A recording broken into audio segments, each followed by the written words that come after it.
Hello everyone and welcome back to Table for One Please. My name is Tommy Hensel and I am in the middle of what I call a cookbook challenge. So if you've been following either these videos or reading my blog at tableforoneplease.com, you'll know that I started at one edge of my bookshelf where I have 92 cookbooks, and I decided that one at a time I would read the cookbook, review it, and then use a random number generator to pick a page and then cook a recipe from that cookbook. So if you look at my previous video, you'll see the recipe that I cooked from my first review. That book was called Casserole Magic, and it was published in 1953. It was one of many books that I inherited from my grandmother when she passed away in 2001. Now, she was born in 1898, so she started cooking probably in the late teens. So a lot of her cookbooks are vintage. And so many of the cookbooks that I will be reviewing are vintage cookbooks. And in fact, this next cookbook, the one that I'm going to review right now, is the oldest of all of the cookbooks that I inherited from my grandmother. This cookbook is called 52 Sunday Dinners. It was written by Elizabeth O. Hiller and published originally in 1913 by the N.K. Fairbank Company in Chicago. This particular cookbook, you'll see a copy of it here. This is the one that belonged to my grandmother. It's completely falling apart. It's the cover has fallen off, the back cover has fallen off, so I'm treating it carefully, but I will be opening it up and reading a little bit from it. What's interesting about this one is you won't really be able to see this, but in the front, it's actually inscribed, and it's inscribed Lillian W. Bolin. Now, she was my great-grandmother, my grandmother's mother-in-law. Lillian Bolin was born in 1863 and died in 1925.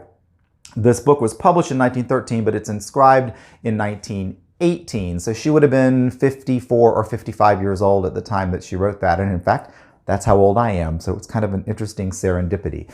So my great-grandmother was obviously interested in culinary arts because this cookbook was sold for $1 when it was published. Now, I did the research, and $1 in 1913 would equate to about $27 in today's money. So it's not an inexpensive cookbook. And in fact, the recipes in this cookbook are not designed for economical cooking. It's clearly a cookbook that's designed for more affluent cooks, more affluent families.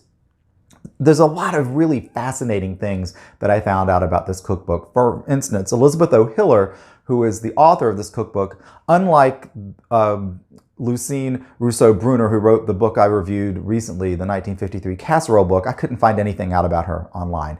But Elizabeth O. Hiller, I found quite a lot about her online because she was a fairly well-known culinary figure. In fact, in 1905, Women's Home Companion had a competition to see if they could find a new columnist. And Elizabeth O. Hiller entered that competition, and she lost to Fanny Farmer. So you can imagine that had Fanny Farmer lost to Elizabeth Hiller, that we might be thinking of Elizabeth Hiller a little bit more than we would Fanny Farmer today. But despite the fact that she lost that competition, she did go on to write a tremendous number of cookbooks, and in fact was the founder of the Chicago I can't even remember what it's called. I'm going to have to open it up. Chicago Domestic Training School. Yes. So she was a fairly prominent cookbook author and a prominent writer. She wrote recipes for the Chicago Tribune, as a matter of fact. So this cookbook fascinates me because, first of all, it's vintage. It's got recipes that are phenomenal and different than what we see in most cookbooks today because obviously cooking styles and ingredients that were available were different back then. But what sets this cookbook apart for me is the fact that it is almost like an advertorial for a product called Cottolene. Now, I would love to know in the comments below this video or by emails, how many of you have ever actually heard of Cottolene? I had not. This book spends a great deal of time at the beginning explaining what Cottolene is, touting its how wonderful it is, how healthy it is, how everybody should use it to cook. And it even has testimonials by other cooks and then 2 or 3 pages of testimonials by doctors explaining why it's so much healthier than lard. So Cottolene, I did a little research. Cottolene came on the market in 1868. The N.K. Fairbank Company created Cottolene, and they were looking for a way to use what you would consider to be waste products of two different industries, cotton industry and the meat packing industry. So they were based in Chicago, but they had offices in New York and St. Louis and New Orleans and other parts of the country. So they obviously had access to a ready supply of cotton and beef. So what Cottolene was, is it was an oil that was solidified, hydrogenated, that was made from cottonseed oil and beef suet. So it was a combination of those two things. And what they talk about in here is how healthy it is and how it's a great substitute for lard and butter. It's light. It doesn't take on the flavor of anything that's fried in it. You can use it to make incredible flaky pastries and pies and other sorts of things. So it's one of those things that had been around for about 45 years until 1911, when another company called Procter & Gamble created a product called Crisco. Now, we all know Crisco, but we don't know Cottolene, and here's why, I think, from my research, is both of them went into competition with each other, and they decided they would try to see who could capture the hearts of the cooks of America. And so they both did traditional advertising, but they also did this kind of advertorial advertising. They would get a prominent cook or cookbook author, have that person create a cookbook, and they would throw recipes in there using that ingredient. Not every recipe, but a number of them. But they would also have a lot of information in there about how healthy it was and how it was a great substitute for lard and butter. So over the years, both of them did the same thing. And obviously, if we're looking at it as a competition, Crisco won, because we all know Crisco, and who out there has ever heard of Cottolene? But what I would love for you to do is actually go to your favorite search engine and type in Cottolene, C-O-T-T-O-L-E-N-E, and then search for images. You're going to find some absolutely fascinating images from the advertising of Cottolene. So I'm going to very carefully take the cover off of this book. Cottolene, they talk about, is, this is very interesting. Cottolene is not offered the housewife as a cheap imitation of either butter or lard, but as a vegetable product, which is superior to either for cooking purposes. So they still call it a vegetable product, even though it actually has beef suet in it. Really the big difference between Cottolene and Crisco is that Cottolene used beef suet, Crisco was 100% cottonseed oil. Maybe that's what made Crisco more famous.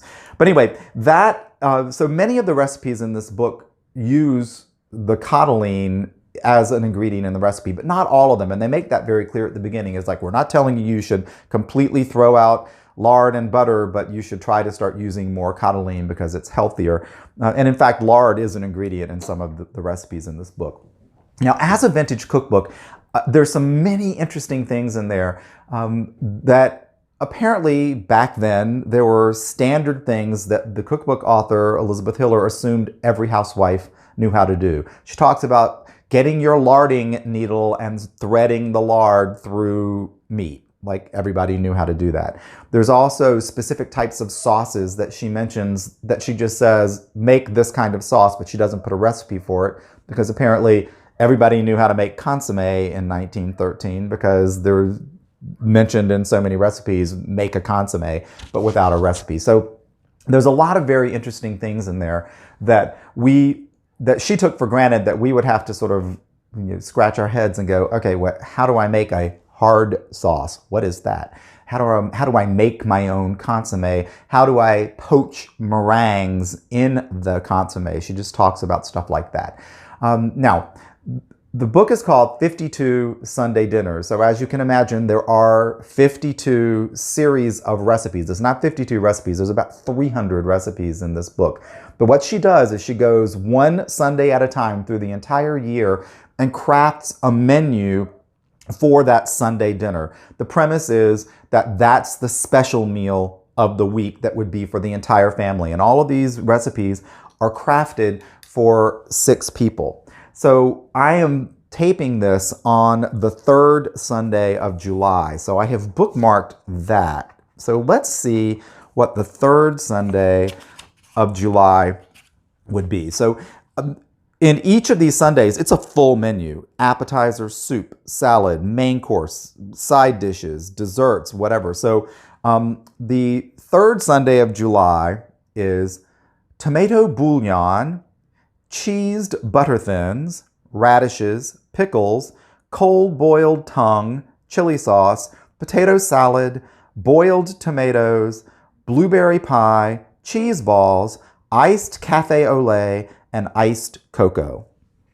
That's a lot of food, and that's a lot of recipes. But each Sunday is like that. It's a huge menu of a whole meal. So we're looking at recipes that are not inexpensive to cook, that are extensive and that are designed for a special meal, but 52 of them. And at the very end of the book, there's actually a supplemental recipe section that's primarily pastries and cakes and biscuits and things like that that could be added to any of the other recipes. One of the things I love about this cookbook is that it introduces us today to many techniques and many foods that we either have forgotten about or that we just don't know how to do because things are packaged for us now and we don't make everything from scratch. One of the other things I like about this cookbook is she talks about the fact that it's designed to be seasonal. It's 52 weeks of the year.